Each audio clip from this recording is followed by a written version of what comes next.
morning, Pat. Good morning. What a pleasure. Welcome aboard. Oh, it's good to be aboard. I've got Pat Healey, the President and CEO of Viking Yachts, with us today. And we're here at the Palm Beach International Boat Show. What a glorious, beautiful day we have here. 2 days in a row. I know. This is our Florida winters. March is incredible in Palm Beach. I know. They nailed it. They got the right venues. It's my favorite boat show now. Yeah. It really is. Lauderdale is important, but this show, this is my go-to for sure. From working standpoint, and I have a home here, so it's easy for me, 20 minutes away. It's a relaxing boat show. Isn't it, though? Lauderdale is still the Super Bowl. Yeah, it's the Super Bowl. This has got a different vibe. Yeah. We're on your 74. Yes, we are. Tell me a little bit about it before we get to hull number one. It's a beautiful boat. Get a chance to walk through it a little bit before we started this. It's obviously a Viking. Tell me about it. Well, it's another boat in a long history of boats in the 70-foot range that we've built. And we built 72s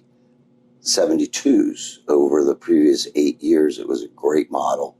The neat thing about the 74, the 72 before that, and the 70 before that, we built over 120 of the two combined of the predecessors. And that's a fleet. All of them were 45 knots. And so that was number one when we went to design a new boat.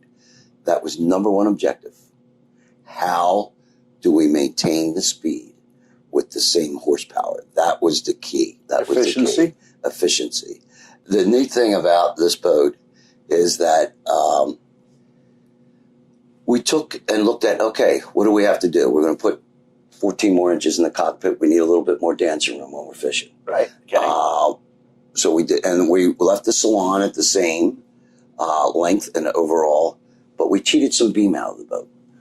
We've designed a beamy boat over all the years, and when we went from 92 to 90, because of SCR, selective catalytic reduction, we had to get under the 24 meter, so we didn't have to install the emission scrubbers. Boy, that has certainly, I mean, you look at like what Westward had to do with their 112 going to 117 just because of that. Just to put it in. Exactly. Right. They're huge. They're half the size of an engine. Yeah. And then you need to take 10% of your fuel capacity. For the urea. Yeah. Wow. So what we learned from doing that design was, wow, what performance that we got, what ride improvement. We got all kinds of improvements. So we said, let's just cheat it a little bit. So we cheated this a little bit. And, we put a little bit more length up front. And here we are, 45 knots. 45 knot boat. 45 knot boat, cruises just around 40. You'll see better than 45. Burn halfway through your fuel, and you'll start seeing 46, 47 knots. Incredible. And it's a great boat. It's been our flagship. I've put 4,000 plus hours on combination of 70, 72s fishing. And I go around the world. I was going to say, I fish. And that's where we learn an awful lot of what we do. And all the improvements that we want to make is from hundreds and hundreds and hundreds of hours a season.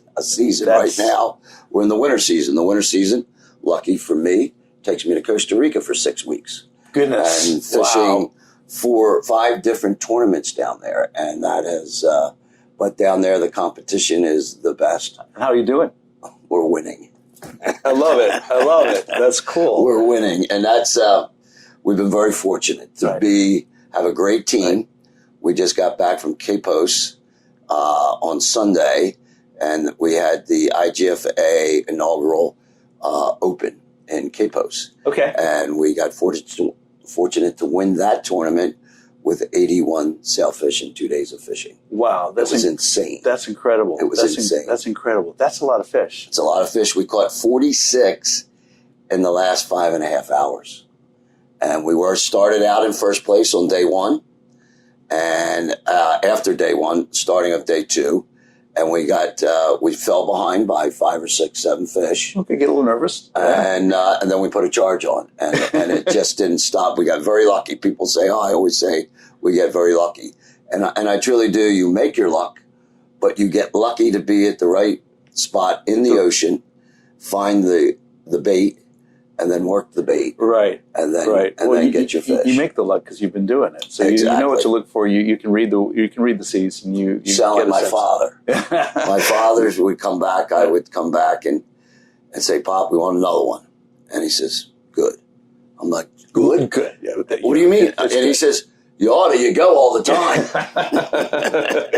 Quick question on the sailfish fishing. Are these now catch and release by and large? Everything's catch and release. That's good. We very rarely harvest a fish.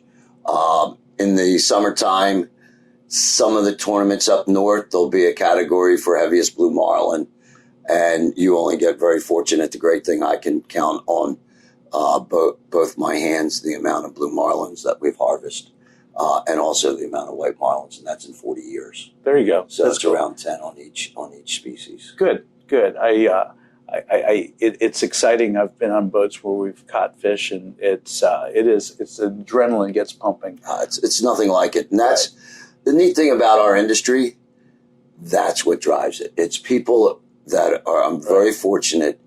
The boats that I build, the boats that I represent, all are bought by extremely successful people, whether they're just young and getting into the industry, or they've been in it. And when I say the fishing in the sport, right? And people play golf. They play golf because they're competitive. Mm-hmm. They go fishing because they're competitive, right? And that's been a wonderful thing. And I got a bad case of it about 40 years ago, and I can't get rid of it. You blame that on your dad? No, he didn't fish. Oh, no way. No, he didn't fish. We learned something new today, didn't we? No, he didn't fish. Wow, that's he liked riding around. He would go out and we would drag him 90 miles from Cape May to the Washington Canyon. And after 2 of those trips, he would ask, "Where are you going tomorrow?" "To the Washington." "Okay, I'm not going." And he said, "When you're going to go to the Baltimore or someplace 50 miles away, I'll go. I'll jump in." But I said, "Pop, the fish aren't there. You know, we got to make the long runs. We leave at 4 o'clock in the morning and get back at 8 o'clock at night." Kind of why it's important the boats go fast, right? Exactly. Right. Exactly. When you can cover ground. And what we do, the biggest thing that we've pioneered fishing out of the Northeast, we don't think anything about going 150 miles. I love that. And before, if you went 60 to 70, that was a big thing. Well, dependability, Exactly. It's a lousy day of boating if you drop an engine or a transmission or whatever that looks like, and you come back on one, or worse than that, you have bad fuel and you come back on none. Exactly. So no, that's good that the technology has. Technology's there, the equipment's there, and the experience of all of us together. Yeah. The greatest thing, even when we were young and we were new at it, but we were always fundamentally sound of how a boat up. We built the boats. Everybody that I fished with was part of building the boat. So we all knew how to, if something broke, if we had a fuel issue, say, always had spare filters. We'd all be down in the engine room. It would be like NASCAR. 4 of us would be down there changing filters. Watch how quick this thing comes out. Exactly. Right? I love it. And I had a guy, Don Gamel and Drew McDowell, and I mean, those guys were just unbelievable what we could accomplish. And then at night, a lot of times in those days, we would be helping customer boats to keep them running. There you go. Because, I was down aligning engines, doing this, doing that, just everything to keep everybody going, whether it was fixing an air conditioning, putting Freon in an air conditioner unit, or whatever it was, we did. I love that. Well, this is a good segue, because those that follow the show and understand what I'm passionate about is the yachting industry. There's no secret there. And I talk about when I got into the industry in 1986, I counted over 45 shipyards in North America, so U.S. and Canada, building what I call cruise serve vessels, 75, 80 feet and larger. Mm-hmm. And of those 45, there was over 32 that were doing over 100-foot boats. And Pat, yours included, there's 5 or less left. Yeah. And so I look at that as a really profound statement on manufacturing in North America and the United States in particular, because the yachting industry has not done this over this period of time. It's gone here, as evident. Dollars have gone up, units have gone down. The amount of boats that are being built have gone down. The amount of dollars have gone up. There you go. Yep. Good insight.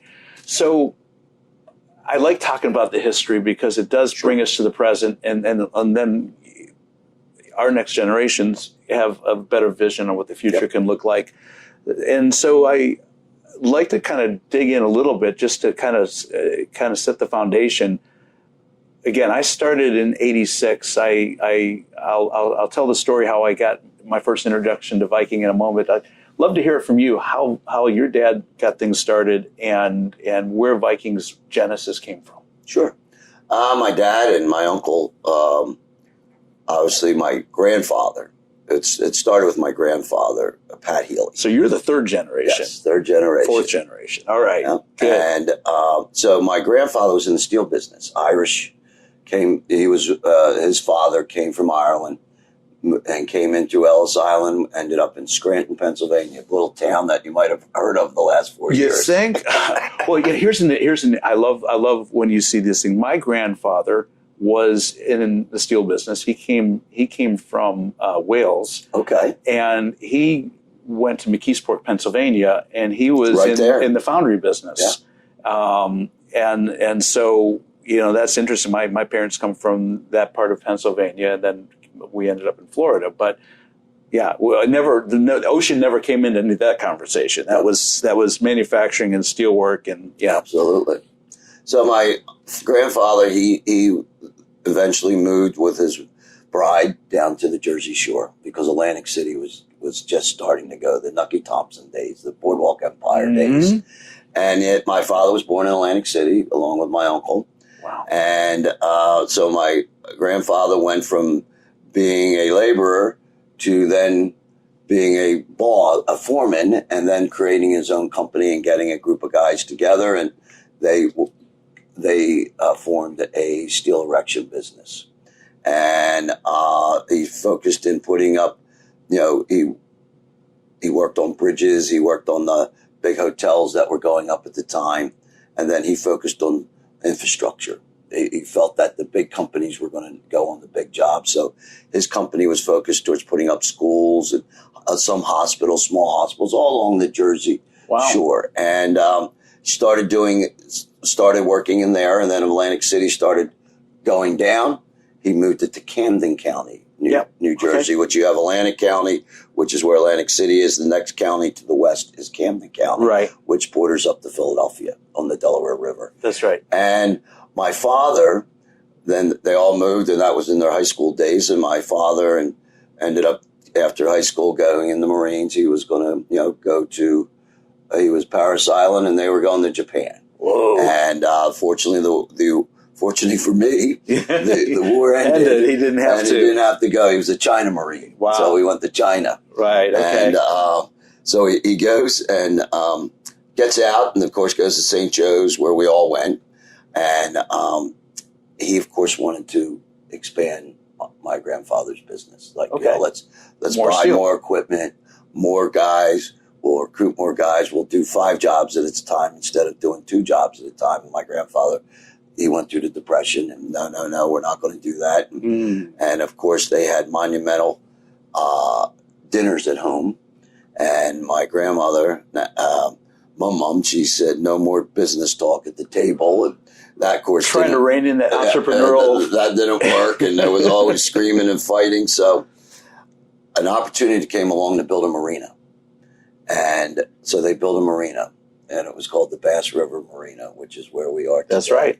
And what happened was, when you were along the Garden State Parkway, if you noticed that when you're going over a river, look to your right or look to your left, depending what direction you're going to go, you're going to see a marina. Right. And what happened was, so when they were building the parkway, they went in with dredges, and they cut a U from the river inward, and they pumped all the sand that they would dredge and pumped it up onto the embankment to go over the river, and then connected it with it. So that's that's why all along the parkway you see the marinas. Everywhere there is a bridge, there will be a marina. That's crazy. I didn't notice that, but I'll pay attention next time I'm up that way. Yeah. And so they build the marina, thinking, they're going to build condos and they're going to put housing there. It's a 275 slip marina. They put a sales office in, a marina office, a maintenance area, a dock shed, or a dock office to sell bait and tackle and all that jazz. And lo and behold, we have this New Jersey state fly. It's called the greenhead. It is the biggest horsefly that you'll ever come across. And for 6 weeks, they swarm and they just eat everything in its path. Oh, wow. Because it was in brackish water. Okay. And they were attracted to that brackish water. And it was 45 minutes to the ocean from the marina and an hour by boat at that time, maybe even longer, because it was a 15-knot boat at that time. Right. Boats were 15 knots. So unfortunately, the marina didn't have the success of being able to build the housing around the marina. So they went into boat sales, and they were selling Boston Whaler and Owens. Owens was that was a big brand. A big brand back in the late 50s, early 60s. This all started in 58, and they did good. Enough to build a new house for all of us to start living in Berlin, New Jersey. And he would work 6 days a week, and it was the Wild Wild West in those days, as he tells the stories. Sure. And in 1964, April 1st, was an opportunity. They were also selling a wooden boat built in Egg Harbor City called Peterson Viking, and a guy by the name of Peterson owned it. And that's hence where the name came from. He was Norwegian, so he was from up in that area, and that's where Viking came from. And financially, he was in his early 70s. I remember him very faintly, but I do remember him. Older fella, short, skinny, and he said, and they bought the company from him. He was in a little financial trouble, so the boat was being built in Egg Harbor City in a very small building. The building couldn't have been any more than 7,000 square feet. And it was a loft. And my gut is these are probably cold molded wood hull boats. It was a jig boat. It was a jig boat. Yep. But it was planked. It wasn't cold molded. It was all planked. All typically planked, old style. You would put all your wicking in and glue and all that. I was a wicking guy and a glue guy. That is old. Put the boat in the water. You'd get the boxes and boxes of sawdust. And the sawdust would be attracted, and the water you'd have to leave the boat in the slings overnight, and everything would swell up, and you get watertight. Yeah, that's how crazy, isn't it? That's how you did it. Yeah. Crazy is right.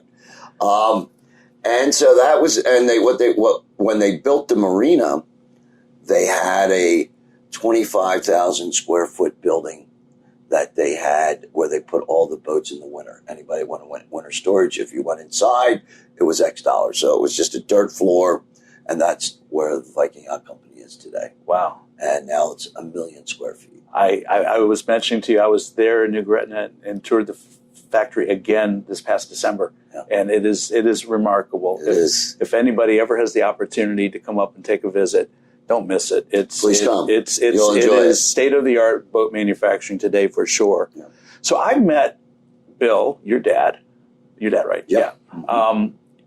In would have been probably 1993, 1994. I had just, probably 92, 93. I had been in the business. I started my little company in 86, and my first OEM account was a company called Gulf Star Yachts. Absolutely. And Vince Lazara was the guy there, and I became good friends with his son Dick. Sure. Still am. And so I was building little davits for their 44 and then their 48 that became the 49, and then they came out with a 55, and I started building a more technically advanced davit for that in the 63. It was my first semi-hydraulic davit. And then this company, I talk in my podcast a lot about M&As today. I say, how valuable and how good is it for the industry with all these M&As going on and all the, the buyouts and all these companies being bought up and conglomerated and all that. But my first experience with an M&A was when Viking came in and bought Gulf Star. Yep. And all of a sudden, I saw my business almost go away because Viking at the time was using my biggest competitor, Marquardt. Yep. And this is my first experience with, maybe I'm This was been 91 or 92, I think. Yeah. Be right. That's luxury tax, right after the luxury tax. Yeah. So I'm sitting here going, what am I going to do now? You know, and what did I do is I actually went and I spoke to your dad and a couple other people in Viking, and I got a willingness to let me supply Viking a couple davits for a couple of the boats that were being built. And it wasn't long after that. I think you guys closed that whole thing down. Yeah. Luxury tax came, and you know what, you would have been prior to the luxury tax, because we were, in 88 is when we made that acquisition. Then that's when it happened. 2 years after I started my business. And then, of course, in September of 1990, that's when the meeting at Andrew Air Force Base. Yeah. Read my lips. No new taxes. But the luxury tax, 10% on everything. Yeah, that didn't work. That was stupid. That was bad. And we could talk hours about that. No shit. But that was, and unfortunately at that point we had just hit 1,000 employees, boat builders. We just passed the mark that year of 1,000. Wow. Between both facilities. That's a big benchmark. And we were just cleared the 100 million in revenue, which was another big benchmark. Absolutely. And we were like, okay, well, we're on our way. And you know, Dick and they were doing a great job, and things were going. Our dealer network was strong. And then that luxury tax came, and it was like, okay, how are you going to run two plants, 1,000 miles away? Right. And what we ended up doing was saying, okay, we're going to close the facility in Florida. And we did. And we moved all of the boats and the molds via barge. By barge From St. Pete to New Gretna, New Jersey. Wow. And there was some boats that were some hulls and that were started. They were strapped on the shrink wrapped and strapped on the barges. And they came up the East Coast, and we finished them in New Gretna. Right. And it was, at that point, it was self-preservation. Had to do it. And had to do it. And it was a shame. And what we did is we took the facility there and broke it down into each building and rented out each building. John Michelle started Intrepid. I was just gonna bring that up. I said the unintended consequence wasn't it Big Hawaii or Blue Hawaii or something? Yes. They came in, and then it was Intrepid that came in and took that. And then we had a modular home builder was in there. Right. And, so it was, we owned the property for another 10 years, and then we finally sold everything. In Salt Creek, we had Salt Creek. Yeah, that was a good commissioning facility for sure. And now that has just been resold, and that's going to be developed for, that's being redeveloped for residential. Of course, that was inevitable. Exactly. Great spot. Yeah. Great spot. But I think the takeaway there is reinvention. And so, I was confronted with a catastrophe in my business, and that turned into a relationship with Viking Yachts. Yeah. And that relationship, even though I'm 3 years away from leaving the nautical structures, is still an ongoing relationship with nautical structures. So that also talks about customer service and enduring relationships, how companies can come together and even through the worst of times figure things out and keep things going. Absolutely. There's key things in our business, and our partners and our vendors are one of the biggest key.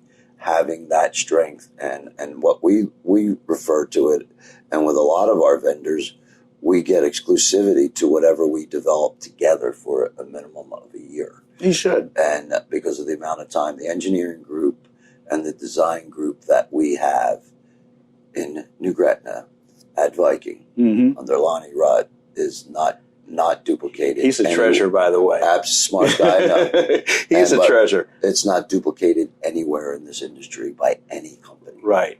Any company. Well, let's talk about that, because you know what, Pat? I'm a boat builder. I've been in that space my entire career, short of the last 3 years.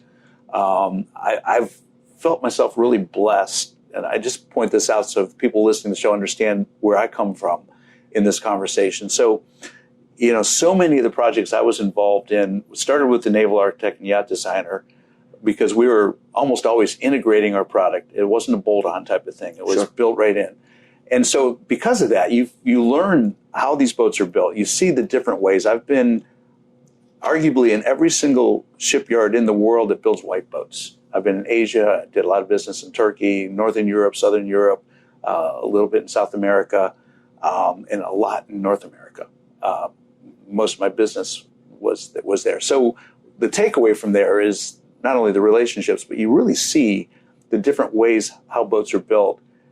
And I mentioned my trip to New Gretna, and I've mentioned this to you when we walked through the door a few minutes ago, and I thought it was kind of profound. So I thought I'd put it on camera here. I'm watching your whole decks coming together, and I'm watching these little, correct me if I'm wrong, number 10? Yeah, number 10. Number 10 fasteners, good eye. About every inch apart, inch and a quarter apart. It's like, wow, that's a lot of work. But that's a lot of, you look at that little fastener, it's like, what's the strength in that? Well, what's the strength in that times 2,000 or 3,000, whatever it is. And then you've got this mastic. Talk to me about how you build your boats, because I think what I saw there is just a microcosm of what a Viking yacht is. The greatest thing about what we do is 60 years of doing it. And the collection of boat builders that have been assembled over those 60 years. And we have a gentleman, Rudy Dallinger, number 4 employee hired 60 years ago. He is still working today. Crazy. And he is our lead production engineer. And we all walk that production line. And, we're over 6,000 boats now. And what has been so great is that we have gone out and we've been able to have the experience of fishing these tournaments in the roughest conditions. We put these boats through hell. And we do that. And we have customers, and we if we have an issue, listen, these boats are built by human beings. Right. Engines are built by human beings. There's going to be assembly issues of something here and there, but that's why we have our service centers everywhere. That's why we have our service team. And we learn from each and every single thing that we do. And collectively, with the same team. It's the same people. It's the same leadership. It's the same ownership. It's the same designers. It's the same engineers. It is the same production managers. It is the same everything. It's a legacy. It's a legacy. It's all we know what to do. I love it. That's all we know what to do. We take everybody's products, whether it be resin, whether it be materials, whether carbon fiber, and we learn through experience how to install it, how to manufacture with it, and do it better than anybody else so that we can do it on a production boat. We don't need a year to build a hull. We build a hull. This hull was built in 12 working days. This hull was built in 12 working days. That's efficiency. That's incredible. And we'll build 10 of these boats, 10 74s a year. And, we build 70 boats now. We used to build as many way back when in the 90s. We were building 200 boats, but it was 135, 141, 145 a week. And now we've pared that down to 70 boats a year.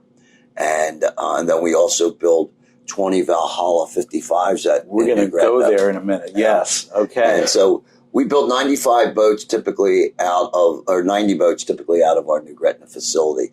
But the greatest thing is infusion. All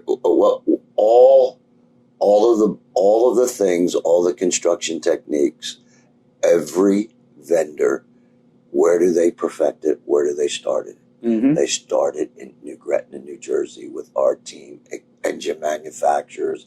It doesn't matter, light switches, electrical. It is all done and perfected in New Gretna, New Jersey. Perfect. Yeah, because that is a facility. I mean, my goodness, that is an amazing people, facility. And the greatest thing is we have the best hiring the best, recruiting the best, and the best brings the best out. And then when you pair it all together, I'm a head coach.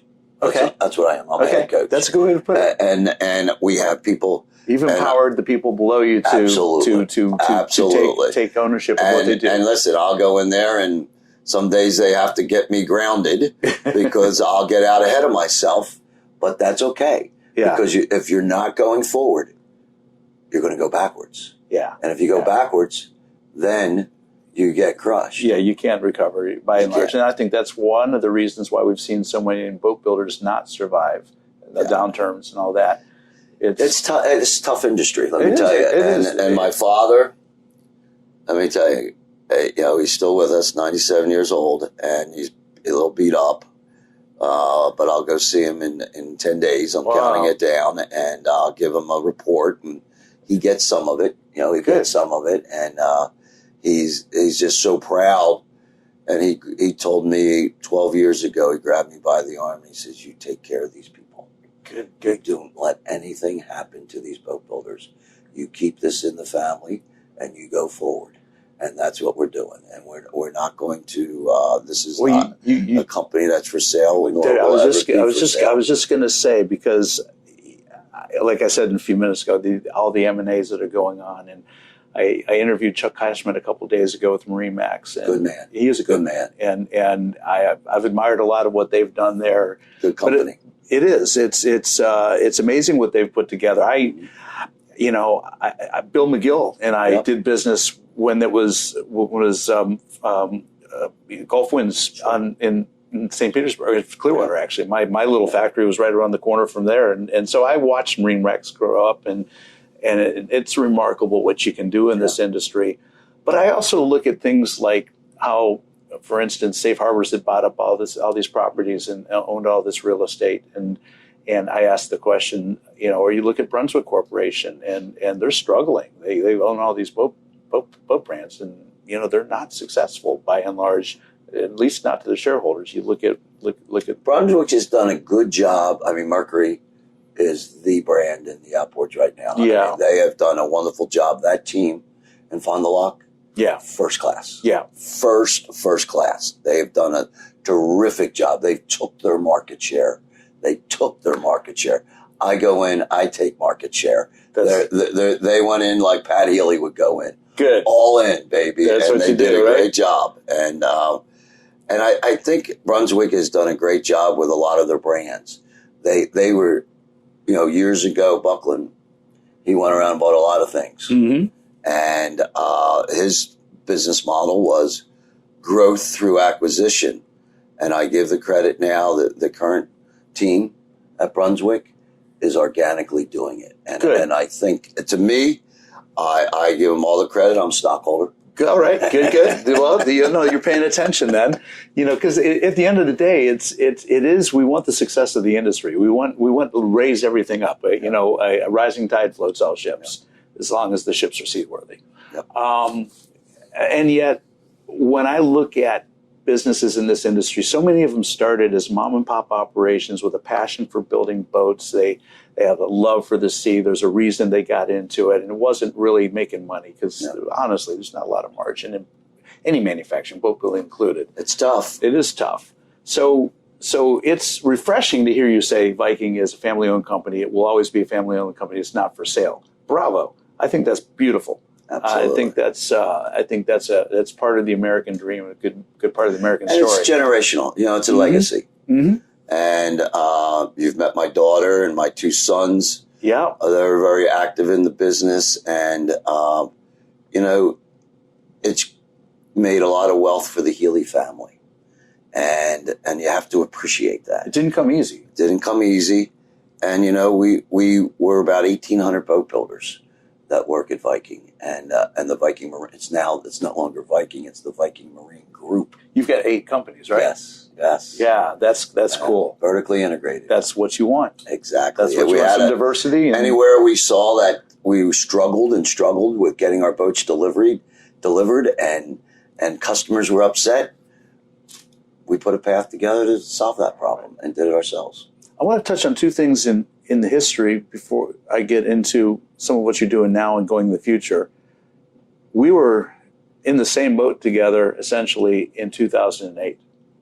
And it was like a light switch went off. How do you navigate a boat building business in such a profoundly down economy? Experience. Okay. 90 and 91. A luxury tax. Yeah. That was a depression. Yes, it was. That was a depression. There you went from 1,000 employees and doing 100 million to 89 employees and doing 12 million from 91 to 92. That's devastating. That was because, remember, the tax was on boats 100,000 and above. So 3/4 of the industry were not affected by the luxury tax. And wasn't it all new boats? So it was all new brokerage boats, yes. used boats were exempt from that. So if you're building new boats. So let's fast forward to 2008. Yeah. It was a walk in the park compared to 2000 or compared to 90 and 91. Now, I don't want to understate it. No, it was real. But we were down 45% in sales. So we adjusted our workforce, a lot of furloughs. We had running furloughs. We would bring people back and furlough some other people. So we kept their medical benefits together. We kept the whole team together for those 2 difficult years. You take care of your people. But our dealers were much stronger. We were much stronger. We had put in safeguards against, we have a captive. So we were sitting and we got into a couple investments during the time, Ginnie Mae's, where all the housing industry was collapsing. Yeah. We had some money set aside. We invested in that, doubled our money. Our financial statements, we were able to make through investments enough to offset all of our losses that we never had a red statement during 2008 and 2009. Congratulations on that. Now, the difficult part with all of that was the industry really got knocked on its ass. Oh, yeah. Knocked on its ass. And so it never bounced back to the previous highs. Mm-mm. And it took to COVID, to be frank. I was going to just take us there. Yeah. Because that was the next profound thing in running businesses in this market is we saw something we never saw coming in COVID. No. First of all, nobody saw COVID coming. That was 6 years ago, sitting here now in Palm Beach on my daughter's spring break saying, okay, boat show's canceled. This is done. Flights are going to be starting to be, we're going back. Right. And my wife and Caitlin, we all got on an airplane and wiping everything down and masks and gloves and everything. And we got to New Jersey, and I called a management meeting and said, okay, we had 9 or 10 people test the previous Friday. And the first test came back positive. Ouch. Positive. And we're figuring. That'll get your attention. We're figuring, okay, the next 9 or 10 are going to come back positive. It's the only one that came back positive. Mm-hmm. But we'd already put the balls in motion. We shut her down. We were 90 miles from the epicenter. 90 miles from the epicenter. And so we shut her down for our 3 weeks. And I remember we got back on a Friday, and this was on Monday, and Thursday was my first day at home during the shutdown. We were cleaning some things up. And by Thursday afternoon, I had a customer call me and said, Pat, man, my boat's on the line. It's right at the delivery dock. I really want my boat so we can, we can be on that. Social distance on my boat. Social distance on my boat. Yeah. And I'm like, I'm just through the first day, and I just been hanging out with my buddy Rudder. It's my German Shepherd. Yeah. He was a little shocked that I was home all day. Yeah, what are you doing here, Dad? And I'm taking him for a walk, and it's cold. It's March, and what am I doing here? I'm supposed to be in Palm Beach at the boat show. That's right. And I said, I got back there on the phone after a customer called me during this walk and said, man, can you please get my boat finished? I understand you got 250, 300 hours on it for it to be ready. You got a QC. I said, we got it. And I called it. I said, everybody's going back to work. So we brought in all the foremen. We brought all the supervisors in, all the lead people in. We made it one day. That was it. And we brought the whole management team in, and we started back to work. And as the weeks and days went on, we never made it 3 weeks before we had everybody back. back in. Wow. And then, we have our own medical staff. Yeah. So we went to work, and we were very fortunate through Bob Mendez, the senator. His office was able to get us the vaccine. And through a county health department, Burlington County, the county that we built the boats in. And we didn't have to go to the super centers. And so we got all the boat builders in. We got them all declared an essential business in New Jersey exactly. too. Right, right. Manufacturing. Right. Manufacturing was essential business. We had the same thing, which was good. But look what happened in the market too. All of a sudden, people were buying boats. Well, and here I am thinking, okay, well, we just want to get the boats. We're figuring this is 2008. This is 1990. Yeah, another one of these. Right. Another one of that. You're going to ride to the bottom on this one. And again, we have no debt. So we don't have, back in the 90s, 91s, we had owed a bunch of banks a bunch of money because of the Gulf Star acquisition and all that expansion and all the work in process money and all the things that you needed. And we were all the way in. And my uncle threw him the keys one day when we were at a table and said, "You can do this any better. Go ahead. Yeah, it's yours. You want to shut us down? Go ahead." And so I love it. And it was amazing. So this is, you're talking now end of March, and we're like, okay, we're building some boats. We got Valhalla going, and that's really hit its stride. And it's got a 2-year backlog. And I'm like, oh my goodness, we finally got it all together. And we get going. And all of a sudden, May comes along. And when the weather comes, down here is incredible. The weather's starting to break in New Jersey. Yeah. It's starting to break in the Great Lakes. Everybody's rushing to put their boats in for social distancing with the family. It becomes your unit. And boom. And then by May, all the stock boats went. I remember the first call that I got was a fella from New England.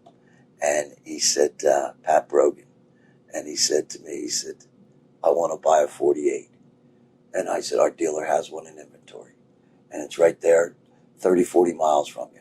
And he went, and we did the whole deal on the phone. And he went to look at the boat, and it took his wife. And of course, they didn't have anybody there to it's okay, the boat's open, it's all set up. You go on the boat, you're going to have to, everything's good. And they love the boat. Yeah. And they said, okay, now we're going to put it in the water, and we're going to, deliver it to you. And, and we were doing everything, walkthroughs by FaceTime and all that jazz. And he got the boat, and it was like, okay, we got the first one. Got a next call a week later. Same dealer. Sell his other stock boat. Now he had 2 boats, and he's like, I don't have any boats. I need more boats. I need some boats. And things just started rolling. Yeah. And it was unbelievable. Repeat. And and then of course the wave that you rode between more, when you got the vaccine, there was the vaccine came 5 months later, 6 months later. So that was a difficult time riding that wave of rolling shutdowns and keeping the people so apart, and everybody wearing masks and suits and all that. I mean, it was, hey, we figured out how to do it. They wanted to, they didn't want the boat builders didn't want to be on unemployment, and we didn't want them to be on unemployment, and we wanted to build boats. And you do what you got to do. We did it. And we would go in and fumigate, we would sanitize the facility. There was a crew of 30 that would go workstation to workstation. We bought disinfectant by the 55-gallon drum, huh? And we went in and sprayed everything, wiped everything down. So every day they would go in, their work fit place would be completely ready to go. And our medical team did an incredible job. Incredible. We did all the testing right at the facility. We went out and bought the equipment that was, because we were LabCorp. And the problem was you were anywhere from 7 to 10 days to get the results back. So we were able to get one of the first pieces of equipment, and then then it was a day and a half, 2 days, and now we get down to 30 minutes. Right. And then it's just a procedural thing every day. Exactly. That's cool. But that did, you saw that resurgence in the business, and all of a sudden things got good. It spiked to the heights that we hadn't seen since before 2008. Yeah, I know. That was just an amazing thing. The Valhalla line. Now that happened right before, but I've been seeing these boats on the water again and again. They are stunning. Yes. A center console with bright work. Yeah. And just the attention to detail. It's a Viking. There's no question about it. It's a Viking. But it's it's the first time I think a lot of people got to experience the Viking brand without getting into the sport fish. Yep. What drove that? How did you get there? What was that? I've always had a center console my whole life, and my dream was always to do it myself. Okay. And I got fortunate to the Leake family, John Leake. Yeah. Jack, I knew Jack very well. John and Father John, third and fourth, and good people. We would have a tournament together, and in Cape May every year, Viking against Ocean. And I remember those. Yeah, it was a great tournament. Didn't great you take time. on Hatteras occasionally too? We did have what was called a manufacturers tournament where we had 5 brands. Oh, okay. And Hatteras would have been one of those. Yes. Gotcha. And so it was. We were there flipping hamburgers one day, and this is after this is like 2013, and things are just starting to go. And John said to me, because for the customers loved it, we'd fish a day, lay a day, fish a day. So on the lay day, all the boat builders from Viking and Ocean would cook lunch for all the participants in the tournament. Wow. On the grill. Nice. And John says to me, he says, "Hey, you want to buy my factory?" And I'm like, "Yeah, I'll buy That was hard. And he says, "All right, let's have a beer after we're done." Okay. Wow. 5 minutes. Wow. 5 minutes. Wow. We shook hands. That's beautiful. And he said to me, he says, we're ready to shake hands. Just one more thing. He says, my son, John, he says, he's got to be part of the package. I said, absolutely. Absolutely. I figured on that. That was, So he hoed his son right out to get it done. That's a good dad for you, right? That's it. But John has been an unbelievable addition to it. I bet. And we bought that facility because my uncle was liked to dabble in boat building every once in a while. And he was convinced that we needed to go back and building motor yachts. Yeah. And I wasn't real keen on it. And so I'd put it off and put it off and put it off. And all of us siblings bought the Viking Yacht Company. My 50%, my 2 sisters and I bought it from my father, and my 7 cousins bought their 50% share from their father. And he just thought we had too many apples in one basket. And I said, I don't. So, long and story, we had to do the project. And that's when the 92 or 93 motor yacht and the 75 motor yacht came along. Great boats. Did them with Michael Peters. Yeah, good designer. Good designer. Yeah. And what happened was, so we needed to take some of the Vikings out of New Gretna and build them somewhere else because we needed the space for the motor yacht line. Hence, that's why we ended up with Ocean, the Ocean facility. And I'm like, okay. The problem with building motor yachts, you got to build a lot of them. Mm-hmm. There's just not enough asses for those seats out there. And if you can't build enough of them and you can't get a production rhythm going, you're not going to make money. You're not going to make any money. No. And that was the case again. It was the case with us with Gulfstar. Oh, yeah. Case with us with Gulfstar. And it was the case again that we just couldn't get enough volume. You needed to build 10 of each model a year to have the investment in the cost of the space. Yeah, you're not going to get to break even until you get exactly scaled. So what happens, we do that for 5-6 years. Built some really badass boats. Just didn't make any money doing it. And I said, okay, well, this can't go on. And I said, all right. I saw Michael Peters was walking down the dock in Miami in 2018. Literally, it was a Sunday morning. And I see him coming down the dock, and he waves to me, and I said, come on over. And I said, let's sit down and talk. Okay. And I said, Michael, I'm going to do an outboard. And boom. But the eyes were like... and I said, I want to put your bottom under. I'm going to put your bottom on the boat. I want to step halt. That was absolute. And I liked his tunnel that he put on the back that locked that back of that boat in when you went in a hard turn. Mm-hmm. And I said, let's do a project together. We've already done the motor yachts together. We did our 42 pod boat together. So we had his team, our team were very familiar with each other. So we did it. And I said, here's the caveat, Michael. I want to do all three simultaneously. I want to do a 33, a 37, and a 41 all simultaneously. Wow, that's an investment. And I don't want to do it any other way because I don't want to come to market with one model and say that I'm coming with another model, and that would just give us the wrong direction. And I want to be able to come out and say, here they are. Yeah. Pick the one you want. Right, yeah. And we did it. And my sons, Sean and Justin, were just getting out of school, and they were center console nuts because they had been running my boat, run the wheels off of my boats, now fishing and chasing striped bass, chasing tuna, going flounder fishing offshore. So they were all in it. And we have Ryan Higgins, a guy that was a captain on our boat, and he was a big thing. And by that time, we had created Valhalla boat sales, and we were selling contenders, and we were selling sportsmen. Right. And so it was, we needed product also for our locations.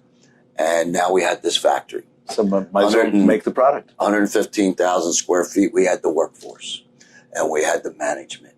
So we designed the boat and we had the opening in our R&D section. And we had Lonnie Rutt to manage that part of it and David Wilson. And so we had the team. Yep. We had the team and we knocked that out and blew the lid off the industry when we announced it in 19 and said, in 6 months, we'll have 3 boats in the water and we're going to invite you to Atlantic City. And that's what we did. And we're 700 hulls later now. Yeah. I was going to ask you, I would never predict 700 hulls. Yeah. Wow. That's real. Yeah. That's real. Yeah. And today it's, up to 55 feet, from 28 feet to 55 feet. And it's been a great thing. We have 250 boat builders.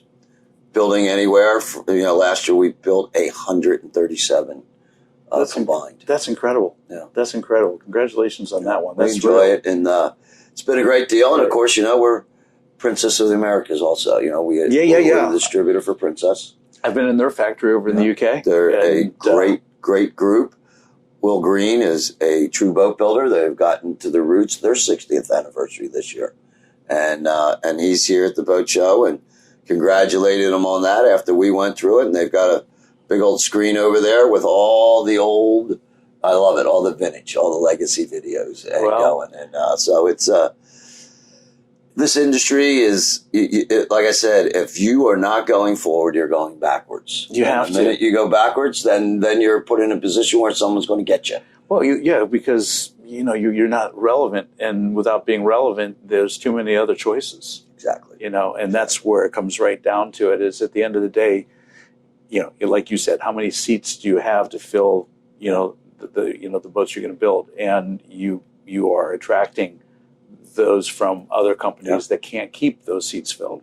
So, and it's because of the quality, it's because of the details, it's the technology, the innovations, all of that factors in for sure. I'd be remiss though, because the boat building part's cool. And that's why we're here. But particularly when you and I get to where we are in our careers, you have the opportunity to be involved. And I was aware that I think your dad, perhaps yourself, were instrumental in turning around the luxury tax bill. There's been a lot of talk recently about the speed limits they're trying to put on the ocean, which is... it's a difficult conversation in some regards because who doesn't want to try to keep the right whales, population from going extinct? Nobody wants that. And at the same time, it's like, are you kidding me? The eastern seaboard of the United States, it's a highway of commerce. We've had built 6,000 boats. We've had one boat strike a whale, and it was in the Pacific. In the Pacific.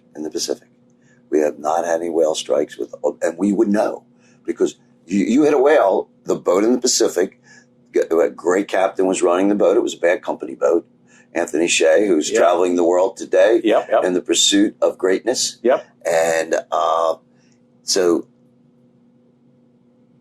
our boats draw underway less than 4 feet of water. Yeah, so it's a good Bahamian boat. It's just not a likelihood of any chance of us hitting a whale. Right. The good thing is we were able to stop the under 65 feet and down. That has been withdrawn. And now we're going to go focus on the regulation that was put in 2008. 2008. That never was enforced. Never did we be asked about it. Never were we part of it.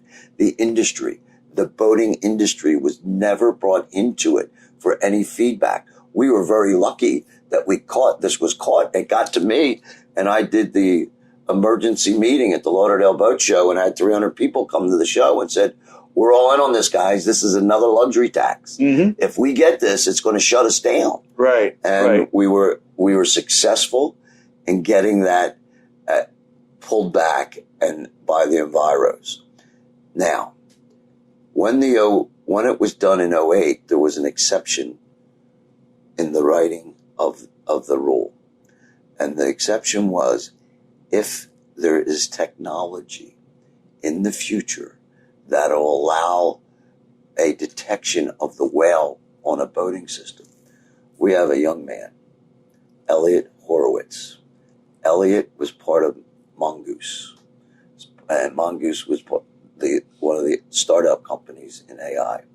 He moved on from that and started his own company, VM, and he is a brainchild, an absolute brainchild, and he's one of our owners, boat owners. He's bought 5 boats in 6-7 years. He's got skin in the game, but he loves this industry, and he loves what he does. He's identified through FLAIR, the night vision. And he's written the coding needed to detect a whale using your FLAIR. He's been able to put it on your plotter, and you'll come up and get a red flash, whale, whale, whale. And we can't identify the species. That's all right. But we can identify that it's a whale. You got a mammal in front of you. And change course. So he would be here this week, but his son's bar mitzvah is tomorrow. And he's a Lonnie Rutt. There you go. Another smartest guy that I know. All right. And they're in New York City, right on Central Park, and he has 2 floors, and it is unbelievable to go to his offices. We're working with him on robots for sanding our cabinetry, for sanding our boats. He is just unbelievable. But we hope to kick off the next round in May at ABC, right? Yeah, DC. With MMA, all of us down in Washington, we're gonna start our next. We have the Wave Task Force. I was just going to ask you about that. I learned about it coming into your booth today in kind of a pre-conversation. I hadn't heard of it, and I thought, well, if I've not heard of it, then maybe this is a good opportunity to talk about it. What is that? It's a group of industry, technology piece, boat building piece, electronic piece. Elliot's part of it. And what we do is bring everybody together to develop how to come up with that solution to be able to detect the whale and be able to take this reg, add this to it, develop this software that'll be easily downloaded onto a boat. It'll be a piece or 2 more of equipment, but you'll now be able to get it. If you have the equipment, we will now then ask to be able to have those boats that are have that equipment and have all that been updated on their vessels to be able to then commence operating their boats the way that they were intended to be used. Beautiful. Have you heard the concept of the blue economy? The blue economy. So I've heard a lot about blue, but there you go. I haven't heard blue economy. It's interesting. I was in an interview with Phil Purcell of the MIASF. Phil's a good man. He's a great guy, good friend of mine. And then he introduced me to a young woman by the name of Cato Fallon, who has the Marine Research Hub.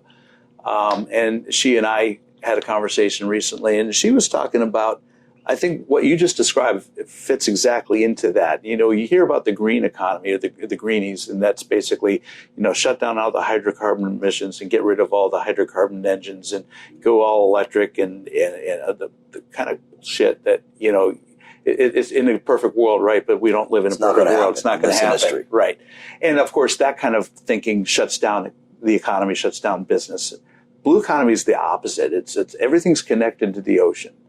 And they're basically saying that if you look at the opportunities the blue economy brings in the future, and this is what you just described is one of these opportunities, they're estimating a $3 trillion, 40 million jobs worldwide by 2030. Mm-hmm. That's real. That's an industry. That's an industry. I mean, several industries. Right. And so that touches on like coral restorations and dealing with what do we do with all the reef systems that are dying and how do we approach that? Absolutely. Infrastructure like in the ports, like Port Everglades, just south of us here, is going through a major renovation. They're getting ready to expand to get these blue Panamax container ships in like they did in Miami. They've got to transplant 2 to 3 million corals to restore what they're doing and all the mitigation and all the site mitigations they're doing. I use my own center console in donated time to help support some of the scientists that are doing some of that research, which is really kind of fun. So the blue economy is, I think, something that will become more and more a conversation and something more and more we'll be aware of, because when you look at those numbers, the number of jobs created, the amount of revenue that can come from that, and that's coming right in line with what you just described with Wave and this technology, the robotics technology that are being developed to help you build boats. I just like putting that out there because I think it's important as we look at the future of our next generation that they understand what that is. I leave here and I go to a board meeting for the Billfish Foundation. And I'm on every single thing. The fishing has never been better than it is today in my lifetime. Wow. And it's from all the conservation that we've done through circle hooking, doing everything, closed seasons, everything that we have done. And the waterways, the reef systems, all of that need whatever support all of us can give to it. Thank you. That is a critical ecostructure of what we need to keep all of it together. It starts there on the bottom. And what happened was, back in the 60s when draggers came in and every little hill and flat and in the ocean got leveled and it was flattened. Right. You didn't have... You created deserts out there. Exactly. And now all that bottom's coming back together. We fought the windmills. I'm going to tell you that right now. Good. We fought the windmills. That's worthless technology. And we were able to prevail in New Jersey. We were very fortunate there. We're helping in other areas where that they have not been as fortunate as we were in New Jersey. I mean, New Jersey's are fighters, and there was a group there, and we're fighting the whales, fighting for the whales through our aspect of how to protect them, and it's just crazy. And they find a whole nother family or a whole nother populace of right whales off in New England this winter. Did they really? Yeah. Well, bravo to that. 90 some whales in Can take 38 degree water that they haven't seen them in years. And so the ones that were normally being counted. So hopefully it's going to take some pressure off of some of this. Yes. There's no question that, hey, we as a boating community have to do everything right to ensure that the generations that come have the same, if not better, use of this resource than what we've all enjoyed. Yes, and that's so imperative. I do something called Project Baseline, which is a really interesting program. My passion is diving. So when I bought my center console, I started pulling all of the fishing stuff off of it. And everyone looked at me like, Rick, what are you doing? You're crazy. I'm like, what do I need these outriggers for? But my family and I, we were avid divers and passionate about the ocean, always have been. And I've been working with an organization called Project Baseline. And what's cool about that is, like, I started diving in 1975. And there's reef systems like in the Keys I've gone to that back in the 70s were just like you'd see like we'd see in movies, right? Just colors, just spectacular, living corals. I took Tristan a few years ago down there on our boat and put him in the water, and he came out going, "Wow, Dad, that's really beautiful." It's like, well, you saw dead corals covered in pretty algae. You didn't see live corals. And there is a nursery there, so you see a lot of schooling fish, but it's nothing like it was. And so the Project Baseline program essentially puts divers around the world in sites, and you video and photograph the site. You do some basic, simple documentation, where you were, when, you try to find a place you can go back to, because what we're doing is creating a database so that you can see a year from now, 5 years from now, 10 years from now, what's happened. And what we're hoping to start seeing is these sites actually looking with improvement. That we could the ecological efforts we're taking, the efforts we're trying to do to keep the waters clean and to reduce the impact loads of plastics and other pollutants are starting to work. And it's a really cool way for people to tangibly help build that database. And I only mention that because we talked about this earlier, and we'll close with the whole concept of doing well for others. We're on the water, we're having a good time with our families, and that's what I think boating's all about. It brings families together, brings our loved ones into a place where we can actually enjoy each other's company and are not distracted by everything else that happens around ourselves. And at the same time, I think there's that opportunity to find ways to do well for the economy, the ecology, and others. And I know the Healeys have had a lot of philanthropy in what you guys do, and I just thought I'd love to hear a little bit about what your thoughts are, is how we, particularly in our stage in our careers, can give back a little bit. Well, there's a few things what we do. We're Irish Catholic. There you go. So we all 16 years of Catholic education. So we're very, very highly involved with all of our helping the schools, helping everything that we can do, get underprivileged people ability to go to get a Catholic education. And, it's a wonderful thing, especially in the New Jersey area. So that's education. You can change everything through education. If you could take people that have not had the same upbringings and the same benefits that all of we have, but get them the education, we can change their lives, their families' lives, everything. So moving away from the governmental institutions of lower learning. Exactly. The next thing is my father's charity foundation that I run is for the boat builders. And we take care of scholarships for all the boat builders. So we have the Catholic education going on one side, and then we take all of our boat builders, all of their families, and we make sure that we get them highly, highly educated. We provide medical assistance to areas. Now my uncle, his charities and his foundation always were tied again to the Catholic Church, and wherever it was, whether it was in Mexico, Sierra Leone. My son spent time in Sierra Leone with my cousin Bob Jr. and bringing hospitals there, and so we've done all the right things, and of course we gave back through the RFA, Recreational Fishing Alliance, and that was making sure the fish were protected and the anglers' rights were protected. Brilliant. So we enjoy it. Caitlin is involved at St. Joe's University. It's the Healey Alameda, and there you go. It was funny. She said the other day she got a check back for $200 from the school, and I said, "What's the check for?" She goes, "Because a student brought a class action about when it was online courses during COVID." And she goes, that's what they had to do. That's what was mandated. She goes, "I'm sending the $200 check back and as a donation."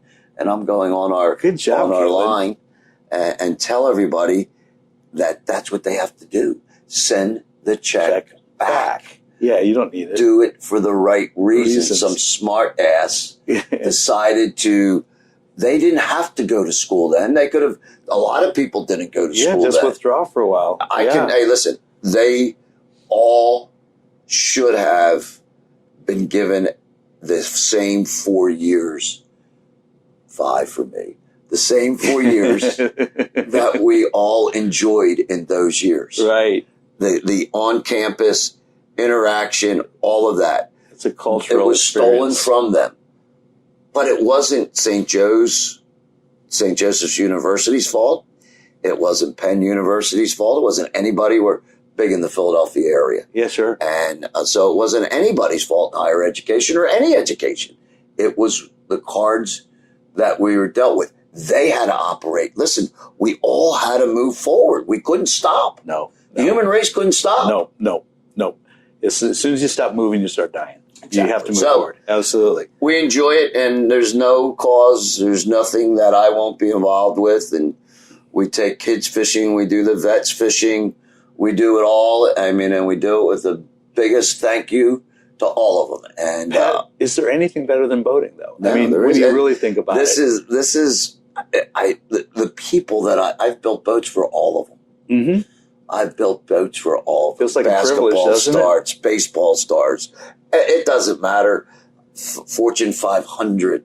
I've built boats for everyone. I've met so many incredible people in this business, and my legacy will be to give back everything that I have as much as I have, and to take those next generations and make sure that they're equipped and ready to go so that they can give it to the next generation behind that. So, wow, Pat, God bless you. Yeah. That's awesome. Hey, we're very fortunate. We are. You know why?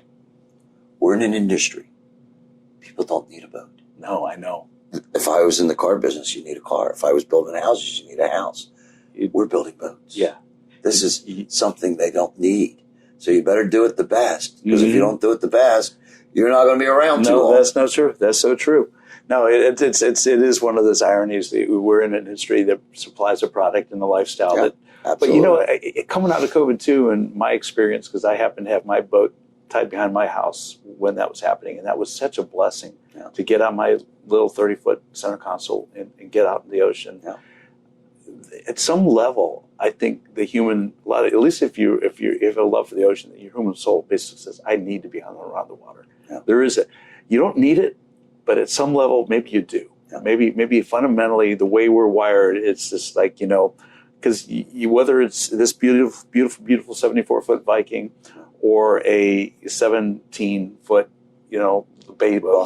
Boston Whaler, you're on the water. Exactly. You see the same sunrise. Yeah. The biggest thing, I think our industry is really in as strong a position it's been in a very long time. I would agree with you. We have to get this geopolitical situation straightened out, and I think we have the right administration to do that with. Thank you for saying that. I think that there's a little bit of shock and awe going on out there now because it needs to be done. I love it. There's going to be short-term pain for long-term gain. Yep. And we all, we've had crazy great boat shows here. This will be a medium boat show. It'll be medium because of the craziness. The interest rates are, the fall, the interest rates are going to have 2 more moves, hopefully. It was supposed to be 3. We'll settle for 2. I think it'll be 2. But I think that we'll have things, we'll go to heights. We'll go back to the COVID heights, and we'll have a trained workforce. We'll have everything. We'll have our materials. We'll have everything that we didn't have back then that held us back. Right. That extended that crazy great period. But I think we'll have everything done and done right that will make this industry as best it has ever been. Wow. Well, Pat, I look forward to seeing the next generation of Viking Yachts, and I'm really looking forward to seeing what the next generation of Healeys does with these Viking Yachts, because what you guys have put together is nothing short of amazing. It's impressive, and I'm grateful to have the opportunity to not only walk through your factory again and see firsthand with Lonnie Rutt leading me around, but to be able to sit here with you here in this beautiful boat show and have this conversation. And you've been generous with your time, and I just thank you very much for sharing everything you've done with us today. It's my pleasure. It's my pleasure. Say, this boating. is good. Yeah, boat safe and have a good time. Absolutely. And until the next time, I'm out of here.